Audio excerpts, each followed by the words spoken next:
துதி மகிமை என்றும் இயேசுவுக்கு செலுத்திடுவோம். அல்லேலூயா துதி மகிமை என்றும் இயேசுவுக்கு செலுத்திடுவோம். அல்லேலூயா அல்லேலூயா அல்லேலூயா அல்லேலூயா அல்லேலூயா அல்லேலூயா அல்லேலூயா. ஜெபத்திலே தரித்திருந்து அவர் திட்டமிடலேற்று. ஜெபத்திலே தரித்திருந்து அவர் திட்டமிடலேற்று. முடிவு பரியந்தம் அவரிலே நிற்க வேலை பெற்றுக்கொள்ளு. அல்லேலூயா முடிவு பரியந்தம் அவரிலே நிற்க வேலை பெற்றுக்கொள்ளு. அல்லேலூயா துதி மகிமை என்றும் இயேசுவுக்கு செலுத்திடுவோம். அல்லேலூயா துதி மகிமை என்றும் இயேசுவுக்கு செலுத்திடுவோம். அல்லேலூயா அல்லேலூயா அல்லேலூயா அல்லேலூயா அல்லேலூயா அல்லேலூயா. மோட்சத்தை அடைந்திடவே பாடுகள் பட வேண்டும். மோட்சத்தை அடைந்திடவே பாடுகள் பட வேண்டும். பாடுகள் மத்தியில் பரலவன் இயேசுவில் நிலைத்து நிற்க வேண்டும். அல்லேலூயா பாடுகள் மத்தியில் பரலவன் இயேசுவில் நிலைத்து நிற்க வேண்டும். அல்லேலூயா துதி மகிமை என்றும் இயேசுவுக்கு செலுத்திடுவோம். அல்லேலூயா துதி மகிமை என்றும் இயேசுவுக்கு செலுத்திடுவோம். அல்லேலூயா அல்லேலூயா அல்லேலூயா அல்லேலூயா அல்லேலூயா அல்லேலூயா. சென்றவர் வளர்ந்திடுவார், நம்மை அழைத்து சென்றிடுவார். சென்றவர் வளர்ந்திடுவார், நம்மை அழைத்து சென்றிடுவார். அவருடன் செல்ல ஆயத்தமாவோம், அவருடன் வாழ்ந்திடவே. அவருடன் செல்ல ஆயத்தமாவோம், அவருடன் வாழ்ந்திடவே. அல்லேலூயா துதி மகிமை என்றும் இயேசுவுக்கு செலுத்திடுவோம். அல்லேலூயா துதி மகிமை என்றும் இயேசுவுக்கு செலுத்திடுவோம். அல்லேலூயா அல்லேலூயா அல்லேலூயா அல்லேலூயா அல்லேலூயா அல்லேலூயா அல்லேலூயா அல்லேலூயா அல்லேலூயா அல்லேலூயா. நன்றி ஆண்டவரே சுவாமி. அப்பா நீர் நல்லவராய் இருக்கிறீர் ஆண்டவரே. அப்பா இதோ கர்த்தாவே ஆண்டவரே சுவாமி, நீர் கர்த்தாவே சென்றவர் திரும்ப வரப்போகிறீர் ஆண்டவரே சுவாமி. அப்பா நாங்கள் விசுவாசத்தோடு காத்திருக்க கர்த்தாவே கிருபை தாரும் ஆண்டவரே. அப்பா பிதாவே நீர் கர்த்தாவே சொன்ன வார்த்தை ஒருபோதும் மாறாது ஆண்டவரே சுவாமி. நீர் அதற்காக கர்த்தாவை பலப்படுத்தி நீங்க காத்துக்கொள்ளுங்க ஆண்டவரே. அல்லேலூயா நன்றியோடு உம்மை துதிக்கிறோம் ஆண்டவரே. உம்முடைய கிருபைகள் மீது இருப்பதனால் உமக்கு நன்றி ராஜா ஆண்டவரே சுவாமி. அப்பா உங்க கிருபை பெரியது ஆண்டவரே சுவாமி. அப்பா இதோ ராஜா உங்க கிருபையினாலே எங்களை கர்த்தாவை முடிசூட்டி வைத்திருக்கிறீர்கள். உமக்கு நன்றி நன்றி தகப்பனே. ஹல்லேலூயா ஸ்தோத்திரம் கர்த்தாவே. கிருபை மேலானதே, உம் கிருபை மேலானதே, கிருபை மேலானதே, உம் கிருபை மேலானதே, கிருபை மேலானதே, கிருபை மேலானதே, கிருபை மேலானதே.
ராஜா. தகப்பனே உங்க கிருபை கர்த்தாவே எங்கள் போக்கிலும் வரத்திலும் தாங்குகிறது ஆண்டவரே சுவாமி. அப்பா நாங்கள் சோர்வுற்ற வேளையிலும் கூட கர்த்தாவே உங்களுடைய கர்த்தாவே பலன் கர்த்தாவே எங்களை தாங்குகிறது ஆண்டவரே சுவாமி. அப்பா நாங்கள் கர்த்தாவே ஆண்டவரே சுவாமி சோதனைகள் மத்தியிலே நாங்கள் கடந்து சென்றாலும் கூட ராஜா என் தேவனாகிய கர்த்தர் உங்க கரம் ராஜா எங்களை தாங்குகிறது ஆண்டவரே. உமக்கு நன்றி நன்றி தகப்பனே சுவாமி. அப்பா ஆண்டவரே சுவாமி நாங்கள் போற்றி பாடுகிறோம் ஆண்டவரே. உங்களை நாங்கள் துதிக்கிறோம் ஆண்டவரே சுவாமி. அப்பா நீ ரொம்ப நல்ல தேவன் ஆண்டவரே சுவாமி. எங்களுக்கு ஜீவனை தந்து கர்த்தாவே எங்களுடைய கர்த்தாவே வாழ்க்கையை நீர் நடத்தி தருகிறீரே. உமக்கு ஸ்தோத்திரம் ஸ்தோத்திரம் கர்த்தாவே. நன்றி ராஜா. ஹல்லேலூயா. நன்றி செலுத்துகிறோம் அப்பா. நான் போற்றி பாடுவேன் என் இயேசு ராஜாவே துதிக்கு பாத்திரரே நீ துதிக்கு பாத்திரரே. கரங்களை தட்டி பாடுவோமா? நான் போற்றி பாடுவேன் என் இயேசு ராஜாவே துதிக்கு பாத்திரரே நீ துதிக்கு பாத்திரரே. நான் போற்றி பாடுவேன்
அப்பா நீர் மகிமைக்கு பாத்திரர் ஆண்டவரே, நீர் துதிக்கு பாத்திரர் ஆண்டவரே.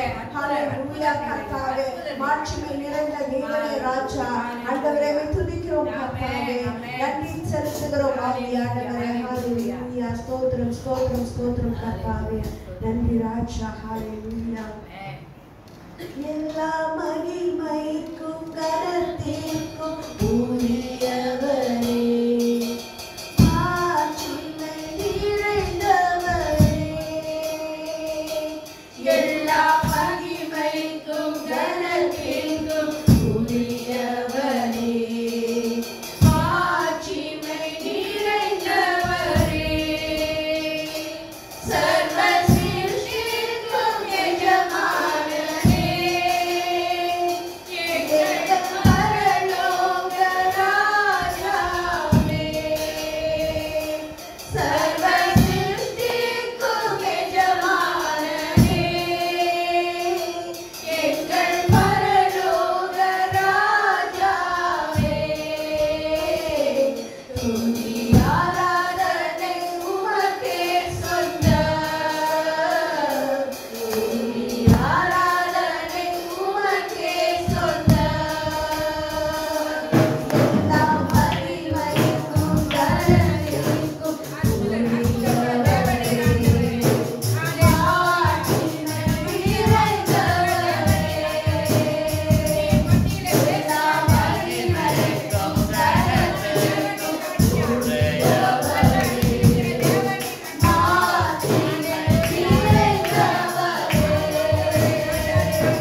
மத்தியும் கர்த்தாவே உடைய கரத்தில் கொடுக்கிறோம் ஆண்டவரே.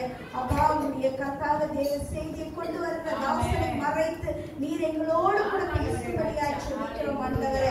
அப்பா இன்றைக்கு எங்களுக்கு என்ன மன்னாவை நீர் வைத்திருக்கிறீரோ அதனை கர்த்தாவே மத்தியிலே நீர் பேசும்படியாய் ஜெபிக்கிறோம் ஆண்டவரே. சுவாமி உம்முடைய வார்த்தையை கர்த்தாவே எங்கள் இருதயத்தில் நீர் பதித்து வைக்கும்படியாய் ஜெபிக்கிறோம் ஆண்டவரே. சுவாமி நீர் கர்த்தாவே தொடர்ந்து எங்களை வழிநடத்தும் உடைய கரத்தில் ஒப்புக் கொடுக்கிறோம். இயேசுவின் நாமத்தில் கேட்கிறோம் நல்ல பிதாவே, ஆமென். நம்மளுடைய பிதாவும் கடவுளும் ஆண்டவராகிய இயேசு கிறிஸ்துவினாலும் உங்களுக்கு கிருபையும் சமாதானம் உண்டாவதாக. அன்பான ஆண்டவரே, ஒரு வசனத்துக்குள்ளே நாங்கள் போகிறோம்.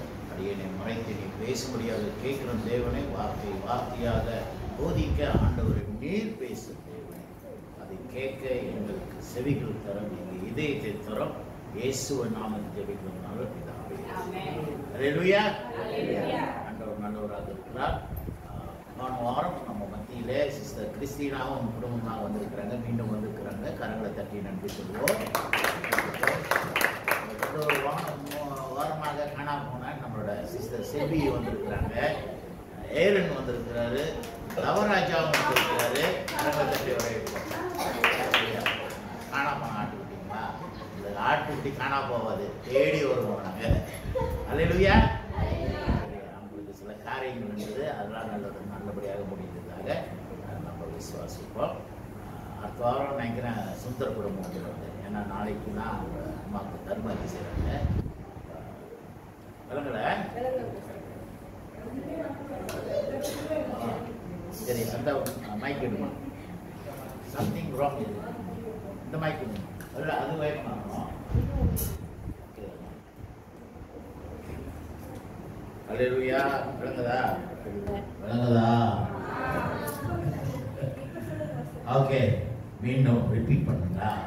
சிஸ்டர் கிறிஸ்டினா குடும்பம் வந்திருக்கிறாங்க. கரங்களை தட்டி வரவேற்போம். ஓகே, இனிமே வாரம் அவங்க இங்கே தான் ஆராதனைக்கு வருவாங்க. அல்லேலூயா. ஓகே, காணா போன ஆட்டுக்குட்டின்னு சொல்கிறாங்க. காணா போவது எப்படியாவது நம்ம பிடிச்சி வர நவராஜா, ஏதல், சிஸ்டர் செல்வி. ஓகே, கரங்களை தட்டி வரவேற்போம். சுந்தர குடும்பம் அப்பாவும் வருவாங்க. சரிங்களா? ஏன்னா மீனாவோட அம்மா இறந்துட்டாங்க. அவங்க கருப்பதி நினைக்கிறேன், நாளைக்கு நினைக்கிறேன் முடிஞ்சதும் அவங்க வீட்டுக்கு ரிட்டர்ன் பண்ணிடுவாங்க. சரி, அல்லேலூயா. சபையில் சில பேர் காணாம போயிட்டாங்க. யாரு? வாலிபர்கள் எல்லாம் இழுத்து கேட்பாங்க. நைனாலும், வெனிஷா, எஸ்ரா, ஜூலியா. எஸ்ரா வந்து வெளி வேலையா? வெளி வேலையா இல்லை போட்டிக்ஸன் குட்டி யார் அது? சுந்தர குடும்பமா? அல்லேலூயா. கரங்களை தட்டி வரவேற்போம். ஆண்டவர் நல்லவர், நம்மளை ஒருவரும் கைவிடாத தேவன். அல்லேலூயா. போன வாரம் திருத்து பின்பு எத்தனாவது நாயர்? இன்றைக்கு போன வாரம் ஒரு கதை சொன்னேன். உண்மையிலே நடந்த ஒரு சம்பவம். என்ன கதை? லாசரஸ் மரித்து எத்தனை நாள் ஆச்சு? அப்புறம் இயேசு என்ன பண்ணாரு? லாசரைய உயிரோடு எழுப்பினார். அல்லேலூயா. ஏன் லாசர் மரித்தார்? இயேசுக்கு விஷயம் கேள்விப்பட்டாரு, தாமதப்படுத்தினாரு. எத்தனை நாள் தாமதப்படுத்தினாரு? 2 நாள் லேட்டா வந்தாரு. லேட்டா வந்ததுனால லாசரஸ் மரித்து விட்டார்.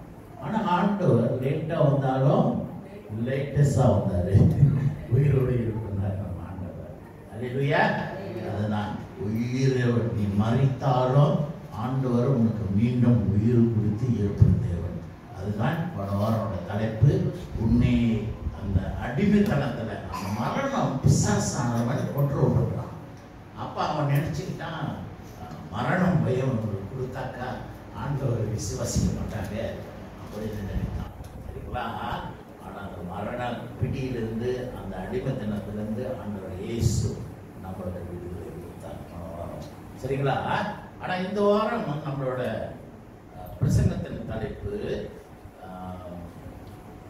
தேவனா இல்ல இந்த உலகமா? ஆண்டவர் உங்களுக்கு ஒரு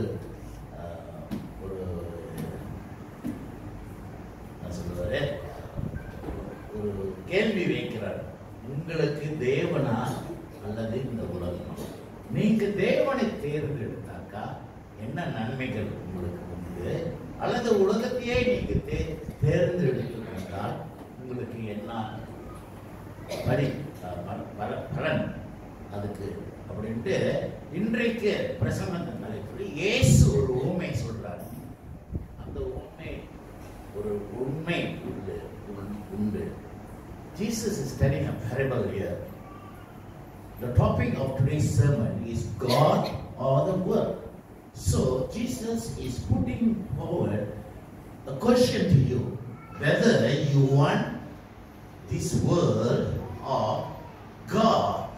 Because today's sermon, you will know the difference. If you choose God, what will you gain in the end? And if you choose the world, what will you gain in the end? So the gospel of today, if we read, you know, இன்றைக்குள்ள பிரசங்கத்தின் சுவிசேஷ பகுதி நாம் வாசிக்கும் போது அதனோட காரியத்தை குறித்து நாம் தெரிஞ்சுக்கணும். இன்றைக்கு வாசிப்போம். முதல் நான் ஆங்கிலத்தில் வாசித்தேன். இப்போ நாம் தமிழில் கேட்போம். லூக்கா 16:19-31. இன்னைக்கு மாயில் இருக்காரு. நம்ம ஸ்ராவா கட்சி வரல, இன்னைக்கு கேமரா போயிருக்கிறாங்க கேள்விப்பட்டேன். சரி, ஆக இங்கிலீஷ்லனும் தமிழ்ல நான் பேசுகிறேன். Let's listen. வாசிப்போம். லூக்கா 16:19-31 வரை வாசிப்போம். ஐஸ்வர்யம் உள்ள ஒரு மனுஷன் இருந்தான். ஐஸ்வர்யம் உள்ள மனிதன். அப்படின்னா ஐஸ்வர்யம் உள்ள மனிதன்னா யார் அவன்? பணக்காரன். அப்புறம் இன்னொரு மனுஷன், அவன் ரத்தாம்பரமும் விலையேற பெற்ற வஸ்திரமும் தரித்து, பாருங்க அவன் வாழ்க்கை எப்படி இருந்ததா? வெள்ளை உடுந்த சட்டை. சாதாரண நம்ம போடுற பசாமானா சட்டை இல்லை, இல்லை டிக்டாக்ல ஷாப்பில் வாங்குற சட்டை இல்லை, வெள்ளை உயர்ந்தது. ராஜா போட்டிருக்கிறானுங்களே, நம்ம ராஜா போட்டிருக்கோம் பார்த்துல, அப்படி மினுமினுக்கும். அந்த மாதிரி வாழ்க்கை இந்த பணக்காரன் வாழ்ந்துருக்கிறான். அந்த மாதிரி உடுப்பு அவன் போட்டிருக்கிறான். அடுத்தது அனுதினமும் சம்பரமாய் அப்படின்னாக்கா செழிப்பாக நல்லா நல்லா சாப்பாடு, அன்னாடம் நல்லா சாப்பாடு. நம்ம மாதிரி இல்லை, போயிட்டு வாரம்ல ரொட்டி சனை தோசை நசுலமா அந்த மாதிரி இல்லை. அவனோட சாப்பாடு ராஜ சாப்பாடு, அன்னாடமா. ஒரு நாள் மட்டும் இல்லை, நம்ம மாசத்துக்கு ஒரு நாள் மட்டும்தான் அப்பாவுக்கு சம்பளம் போட்டாங்க, அப்பா வெளியே சாப்பிடுவோம், அப்படின்ட்டு போயிட்டு சீ ஃபுட் சாப்பிடுவோம். அந்த மாதிரி இல்லை. ஆனால் இவனுக்கு வாழ்க்கையில பாருங்க, அன்னாடமா every day he was having lavish food. Not only he dressed in fine linen and fabric, but he was enjoying every day lavish food. வாழ்ந்து கொண்டிருந்தான். He was so enjoying his life in this world. இந்த உலகத்துல அவனோட வாழ்க்கை அவ்வளவு அழகாக சந்தோஷமாக குறை இல்லாம வாழ்ந்து கொண்டிருந்தான். சரிங்களா? அப்புறம் என்ன நடக்குது? லாசரு இது போன வாரம் வாசிக்குமே, மாத்தா மரியோட தம்பி அல்ல, இது கரைக்கு வர்ற லாசரஸ். சரிங்களா? இயேசு ஒரு உதாரணம் சொல்றாரு. லாசர் என்று ஒருவன், ஒரு தரித்திரனும் இருந்தான். தரித்திரம், அவன் வந்து பணக்காரன், அவன் வந்து ஒரு பிச்சைக்காரன், ஏழை. He is a beggar, poor man. Lazarus. Okay. அவன் பருக்கள் நிறைந்தவனாய். என்ன நிறைந்தவன்? பருக்கள். நம்ம உடம்பு முழுவதும் புண்ணு, சிரஞ்சு, அப்படியே சனம் ஊத்துது. புண்ணு சாதாரண புண்ணு இல்லை நம்ம புண்ணு. ஆனா அந்த புண்ணுல இருந்து சனம் ஊத்துது. சரிங்களா? அவ்வளவு மோசமான ஒரு உடம்பு முழுதும் நமக்கு. அப்புறம் அந்த ஐஸ்வர்யவானுடைய வாசல் அருகே கிடந்து, அந்த ஐஸ்வர்யவானோட வீடு இன்னைக்கு வாசல்ல கேட்டாங்க இவங்க இருக்கிறாங்க. அவனுடைய மேஜையிலிருந்து, அவனோட மேஜை இவங்க எச்சமா கிட்ட சாப்பிட்றான் பணக்காரன். அப்போ அவ்வளோ சாப்பாடு மேஜிலிருந்து ஏதாவது கீழே விழுவுமா அப்படின்னு எதிர்பார்த்துட்டு இருக்கிறான் இந்த லாசரஸ் பிச்சைக்காரன். சரிங்களா? மேஜையிலிருந்து விழும் துணிக்கைகளாலே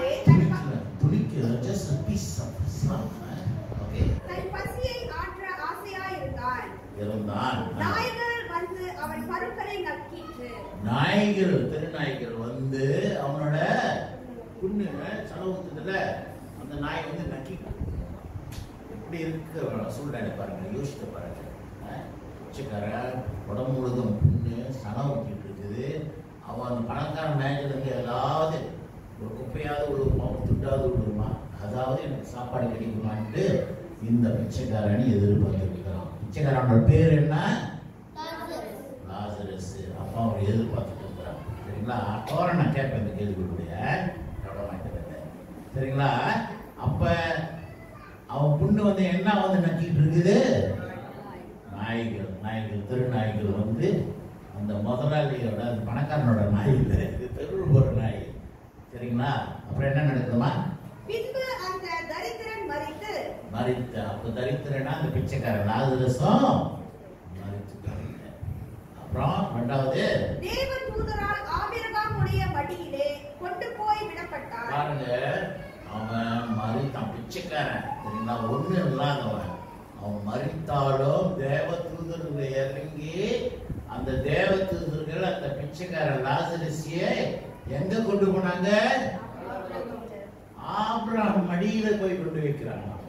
அப்படின்னாக்க இப்ப ஆபிரகாம் எங்க இருக்கிறாரு? பரதேசில. பரலோகத்துக்கு போறாரு.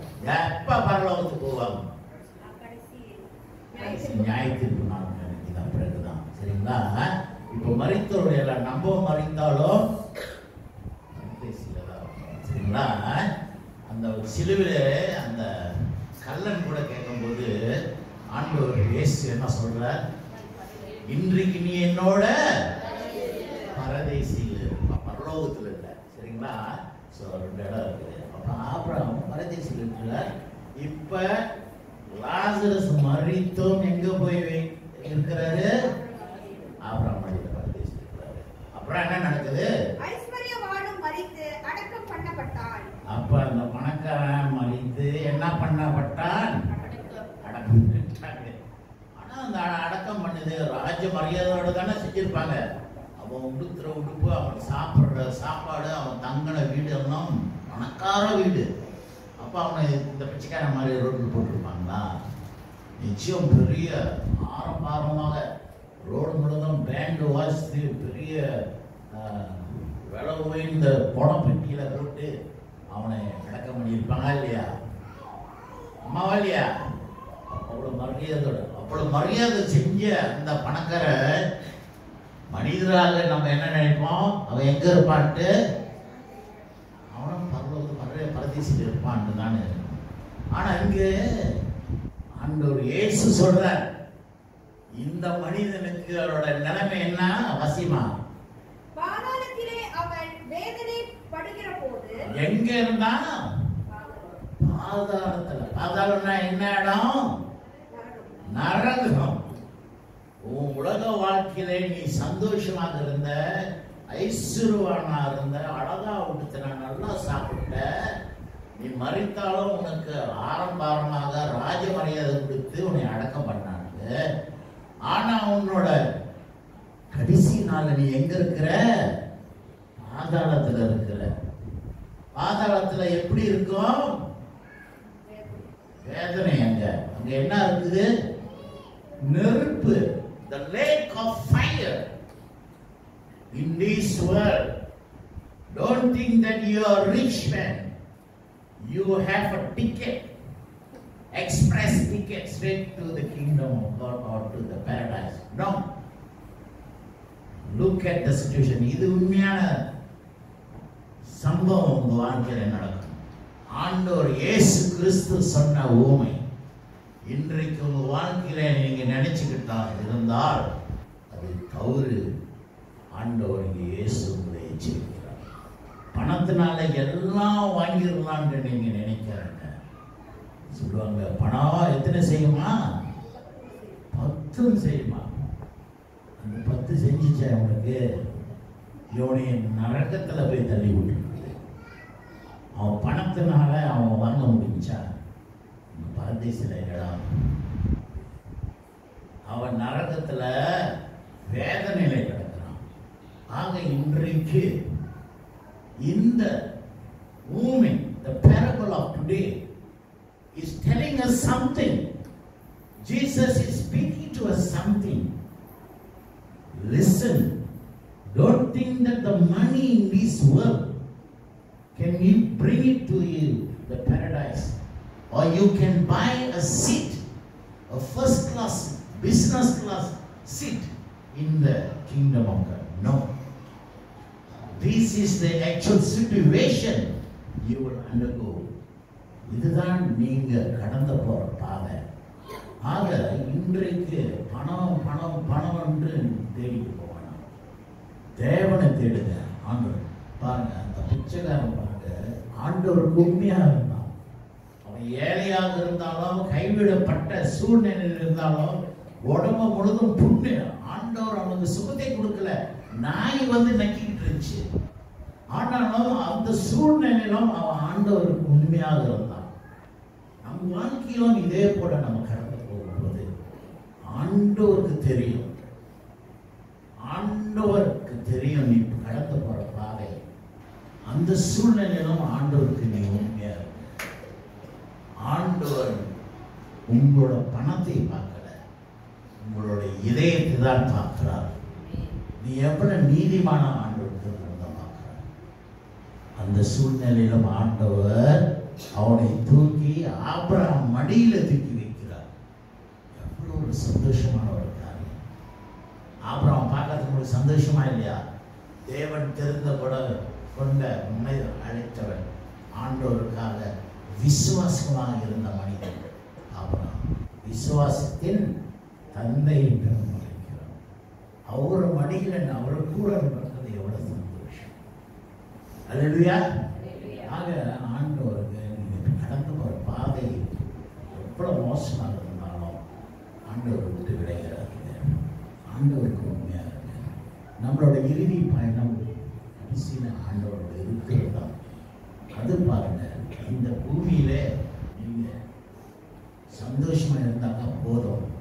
அது பிறகு நான் மறுத்து பிறகு என்னாவது எனக்கு என்ன, அதை பத்தி நான் கவலைப்படலை. அதான் நான் சத்துக்கினேன் பார்க்கல இங்க என்ன வச்சுக்கிட்டு. அந்த பணக்காரோட நிலைமை கதிதான் உங்களுக்கு இயேசு சொல்ல வர்றார். தப்பா கணக்கு பண்ணாங்க. உலகத்தில் இருக்கிறவருக்கு என்ஜாய்ல அப்படின்னு இருக்காங்க. ஆனா அதுக்கு பிறகு இவன் நினைச்சான், அந்த பணக்காரன் வாழ்க்கையை எவ்வளவு என்ஜாய்மெண்ட், டெய்லி சாப்பாடு, அருமையான சாப்பாடு, அருமையான உடுப்பு, என்ன குறை, வேலைக்காரங்க வேலை கட்சிங்க நிறைய எல்லாம் இருந்தது. ஆனா இறுதியிலோ அவன் நரகத்துல வேதனை பண்ண, அவனோட வேதனை கதையை இப்ப நாம் கேட்போம். வாசிமா. தன் கண்களை ஏறெடுத்து தூரத்திலே தூரத்துல பார்க்கிறான். ஆபிரகாமையும் அவன் மடியிலே லாசருவையும் மடியில லாசரு இருக்குது பார்க்கிறான். பிச்சைக்காரன் ஆண்டவருக்கு ஒன்றும் கொடுத்துருக்க மாட்டாங்க. நீ ஆண்டவருக்கு தசோபாகம் கொடுத்தா நீ ஆண்டவர் வாங்குற மாதிரி இல்லை. Don't you think that you give tithes, you give money to the church or to the ministry of God, you have straight express ticket to the kingdom of God? அவன் நினைச்சக்க நாம பணம் கொடுக்குறேன் என்னத்துக்கு? ஆனா அவன் வாசல்ல கிடக்கிறான் பசியில. அவனை நீ பார்த்தியா? அவனுக்கு சாப்பாடு கொடுத்தியா? அவன் உடம்பு முழுதும் புண்ணு, அவனுக்கு காயத்துக்கு நீ மருந்து கொடுத்தியா? அந்த நல்ல சமாரியன் கதையிலே எவ்வளவு அழகாக அந்த நல்ல சமாரியன் அந்த அடிபட்டவனுக்கு கவனிச்சான். மருந்து போட்டு அவனோட கழுதிலே ஏற்றி சத்திரத்துக்கு எடுத்து போயிட்டு அவன் கவனிச்சான். நம்மள கண்டுக்காத மாதிரி போயிடும். சூழ்நிலை மாறும், ஒரே மாதிரி இருக்காது. இறுதியோட பயணம் இங்க ஆண்டவர் எச்சரிக்கிறார். இன்றைக்கு நம்மளுக்கு அந்த பணக்காரனோட கதிதான் உனக்கு, நரகம் தான் உனக்குன்றார் ஆண்டவர். ஆக நாம் எச்சரிக்கையா இருக்க வேண்டும், மனமாற வேண்டும், ஆண்டவருக்கு உண்மையாக இருக்க வேண்டும். உன் கண்களோட சகோதரன் மேல உனக்கு அன்பு இல்லை. ஆனா நீ காணாத தேவனை பார்த்து ஆண்டவர் வாசல்ல உட்கார்ந்து கொண்டிருந்தானே, அவனை கொஞ்சமாக நீ நினைத்து பார்த்தாயா? லாசரஸ் பட்டினிலே உன் வாசல்ல உட்கார்ந்துட்டு இருக்கிறான். முடியாம உடம்பு முழுவதும் புண்ணு, நாய் நக்கிட்டு இருக்குதான் புண்ணுய. அவனை நீ கவனிச்சாயா? அவன் மேல நீ இரக்கம் பட்டாயா? அவன் மேல நீ அன்பு செலுத்தினாயா? அதுதான் ஆண்டவர் இன்றைக்கு நம்மளை கேட்கிறார். நம்மளும் பார்க்காத மாதிரி போயிருக்க இருக்குது. யான் பணம், இது யான் வீடு, இது யான் குடும்பம் அப்படின்னு நினைச்சிட்டு இருக்காங்க. அப்ப என்ன நடக்குதுமா? லாசருவும் அப்படியே தீமைகளை அனுபவித்தான். நீ நன்மைகள் அனுபவித்த பூமியில நீ வாழ்ந்த போது, ஆனால் லாசருஸோ தீமைகள் அனுபவித்தான். பட்டினி இருந்தான், சாப்பாடு உடம்பெல்லாம் புண்ணு, யாரும் அவனை கவனிக்கல. எல்லாம் தீமைகள் அவன் அனுபவிச்சுக்கிட்டு இருந்தான். ஆனாலோ இப்ப அதை நினைத்துக்கொள், அது நீ நினைத்துக்கொள். ஆண்டவர் உங்களை ரிமைண்ட் பண்றாரு. Remember, this will happen to you. Don't think that your life will be always luxurious, always will be wonderful, always will be beautiful. In the end, you will become a fool. நம்ம முட்டாளாக ஆண்டவர் இன்றைக்கு நம்மளுக்கு இந்த வார்த்தை மூலமாக எச்சரிக்கிறார். நீயும் அந்த பணக்காரன் போல முட்டாளாகாத, ஏமாந்துராத. சூழ்நிலைகள் மாறும். எப்ப நீ மரித்த பிறகு நீ சேர்த்து வச்சது எதுவுமே நீ கொண்டு போவதில்லை. What you have earned and gained and saved cannot be carried to the kingdom of God. புரியுதுங்களா? அப்புறம் என்ன நடக்குமா? இப்பொழுது அவன் தேற்றப்படுகிறான், நீயோ வேதனைப்படுகிறாய். இப்போ பரலோகத்துல தேவனுக்கு உண்மையா இருந்த Lazarus தேற்றப்படுகிறான். He is enjoying his life in the paradise with God. But you, evil-minded person, தீமை என்ன உள்ளவன், நீ அனுபவிக்கிற பாடுகள். லாசரஸோ பூமியிலே கஷ்டப்பட்டான், இந்த பரலோகத்துல அவன் என்ஜாய் பண்ணான். அதுதான் நம்ம வாழ்க்கையில் நடக்கும். இப்ப நம்ம கஷ்டப்பட்டிருந்தோம், பரவாயில்ல, ஆண்டவர் என்னை கைவிட்டாரோ. நீங்க ஆண்டவரை கைவிடாதுங்க. புரியுதுங்களா? சூழ்நிலைகள் மாறும். பரலோகத்துல நம்மளுக்கு ஆண்டவர் ஒரு இடம் ஆயத்தம் பண்ணி வச்சிருக்கிறார். அந்த இடத்துல நம்மளுக்கு எல்லாவற்றையும் ஆண்டவர் அரேஞ்ச் பண்ணி வச்சிருக்கிறார். அங்க என்ஜாய் பண்ணுவோம். அல்லேலூயா. தேவன் நல்லவராக இருக்கிறார். தொடர்ந்து அதுவும் அல்லாமல் இவ்விடத்திலிருந்து உங்க இடத்துக்கு வர கடந்து போகவும் அவ்விடத்திலிருந்து இவ்விடத்துக்கும் கடந்து வரத்துக்கும் உனக்கு எவ்வளவுதான் மனசு இருந்தாலும் அது கூடாது, முடியாது. எங்களுக்கும் உங்களுக்கும் நடுவுல பெரிய பிளப்பு உண்டாக்கி பட்டிருக்காக. நீ நரகத்திலிருந்து அந்த சமயத்துல, அதுதான் நான் எப்போதும் சொல்றேன், இப்பயே நீங்க மனமா இருங்க. இன்றைக்கு இப்ப உன் உயிர் போனாக்கா அதோட உன் கதை முடிஞ்சிச்சு. உன்னோட கணக்கு அதோட முடியுது. ஆண்டவர் வருகிற ஆண்டவர் நியாய தீர்ப்பு நாட்களே இத்தனாம் தேதி இத்தனை மணிக்கு உங்களுக்கு உயிர் போச்சுல, அது வரைக்கும் நீங்க கணக்க சொல்லி ஆகணும். நீங்க மரித்த பிறகு ஆண்டவரே மன்னிச்சிரு ஆண்டவரே, அந்த கல்லன் போல சிலுவை ஆண்டவர் மன்னித்தார். அவனை இன்றைக்கு நீ பரதேசில இருப்பாய். அந்த சூழ்நிலை உங்க வாழ்க்கையில நடக்குன்னு நீங்க ஏமாந்துறாங்க. இன்றைக்கு நான் கத்தி சொல்லிட்டு இருக்கலாம், எப்பயே மனமா இருக்கு. ஏன்னா நீங்க மரித்த பிறகு ஆண்டவரே மன்னிச்சிரு, இப்ப நான் விசுவாசிக்கிறேன், இப்ப நான் மனமா இருக்கிறேன், இப்ப நான் உண்மையா இருக்கிறேன் அப்படின்ட்டு நீங்க எவ்வளவுதான் நினைத்தாலும் அது கூடாது. நடக்காது. அதுதான் இயேசு இன்றைக்கு நமக்கு எச்சரிக்கிறார். He is warning us. He is telling us, no way after your death. You repent now. இப்பயே நீங்க மனம் வாங்க. மரித்து பிறகு அப்புறம் பார்த்துக்கோ ஆண்டவரோட பேசி. அதான் நிறைய பேர் சொல்றாங்க, உயிரை இருக்கும்போது என்ஜாய் பண்ணுவோம், மரித்து பிறகு என்ன நடக்குன்னு தெரியாது. ஆண்டவர் கிளியரா சொல்றாரு வாழ்க்கையில என்ன நடக்குன்னு. புரியுதா? ஆக மரித்து பிறகு நீ மனமாறினாலும் என்ன, ஏன்னா இங்க கிளியரா ஆண்டவர் ஆபிரகாம் மூலமாக சொல்றார், அங்கிருந்து நீ இங்க வர முடியாது, இங்கிருந்து அங்க போக முடியாது. நீ லாசரஸ் வந்து கை தொட்டு விரல தொட்டு தண்ணி விடும் அதுவும் முடியாது, நீ மனம் மாறி இங்க வரணும்னாலும் முடியாது. இடையில ஒரு பெரிய இடல் உண்டு, அங்கிருந்து இன்னும் வர முடியாது, இங்கிருந்து. ஆக நீங்க பரலோகத்துல வந்துட்டு பிறகு இந்த சிகரெட் குடிக்கிறவங்க இருக்கிறாங்கல்ல, ஆண்டவரே இந்த சிகரெட் எனக்கு நெருப்பு வேணும், லைட் இருக்குதா, ஆரம்பத்தில் நமக்கு தள்ளி விட்டுருவாரு. ஏன்னா நரகத்துல என்ன இருக்குது, நெருப்பு இருக்கு, அந்த லைட் வச்சு. சரியா? மனமாயில ஆண்டவர் எச்சரிக்கிறார், மறைத்த பிறகு லேட், உனக்கு பரலோகத்துல இடம். தொடர்ந்து வாசிக்கணும். அப்பொழுது அவன், அப்படியானால் தகப்பனே, எனக்கு 5 பேர் சகோதரர் உண்டு, அவர்களும் வேதனையுள்ள இந்த இடத்துக்கு வராதபடி அவன் போய் அவர்களுக்கு சாட்சியாக அறிவிக்கும் பொருட்டு நீர் அவனை என் தகப்பன் வீட்டுக்கு அனுப்பும்படி உம்மை வேண்டிக் கொள்கிறேன் என்றார். உம்மை வேண்டிக் கொள்கிறேன். I am begging with you, Lord. Abraham, please send Lazarus. Lazarus says,